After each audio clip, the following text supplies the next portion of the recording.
Rahayu Audio, sound terbaik Jawa Timur yang bermarkas di kawasan Jogarta Tempe Lumajang, Mas Hafid pribadi. Ardis Production Multimedia yang datangnya dari Dawan Lor, Mas Eko Oye.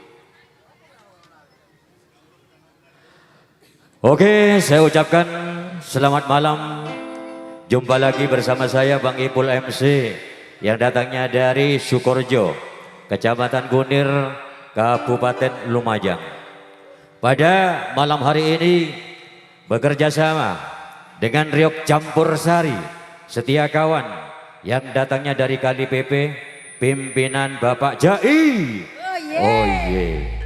Dan juga pada kesempatan malam hari ini bekerja bareng Rahayu Audio, sound terbaik Jawa Timur yang bermarkas di kawasan Jogarta Tempel Lumajang, Mas Hafid pribadi. Dan juga didukung sepenuhnya Ardis Multimedia, gambar paling jernih se-Nusantara yang datangnya dari Dawan Lor, Mas Eko Oye. Sengaja hadir pada malam hari ini ditanggap langsung oleh Bapak Ferry Sari beserta keluarga Dusun Drandangan Desa Kunir Kidul, Kecamatan Kunir, Kabupaten Lumajang. Dan juga acara ini dilindungi oleh Bapak Musbika, Kecamatan Kunir, menawi tertib aman lan sopan. Kesinian kita boten mandek nanging maju pantang mundur menuju Kota Lumajang Atip berseri. Yuk kita sambut all artisnya setia kawan dengan 7 cantiknya setia kawan.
Tur Sebadun alias terima kasih kepada ketujuh artisnya setia kawan yang telah studi tampil perdana. Spesial yaitu buat sing duwe gawe, yang punya gawe pada malam hari ini, yaitu Bapak Ferry Sari beserta keluarga dan juga para undangan yang hadir pada malam hari ini. Oke, sebelumnya dan kula nyon sepora ami pola pada data saya kurang sampurna thank you. Celokan kurang sampurna. Ami pola sudah tengah ada mak celok di budi. Ya cak kebeter pokon sabar panjenengan pasti tersambut situ aja. Jarang bulan nih ke MC biasa mau MC cadangan nih kak. Biasa thank you borongan. Tas bebe dan Pak Elvia Misri tas bawah. Ayo. Oke, seperti biasa dalam acara seperti ini yaitu sambutan versi Kunir Kidul Drandangan, Kunir Lumajang, Coromalang, Surabaya. Sambutan yang pertama seperti biasa yaitu tuan rumah Bapak Ferry Sari. Monggo naik ke atas panggung pagelaran. Didampingi yaitu Nyonya Ferry Sari.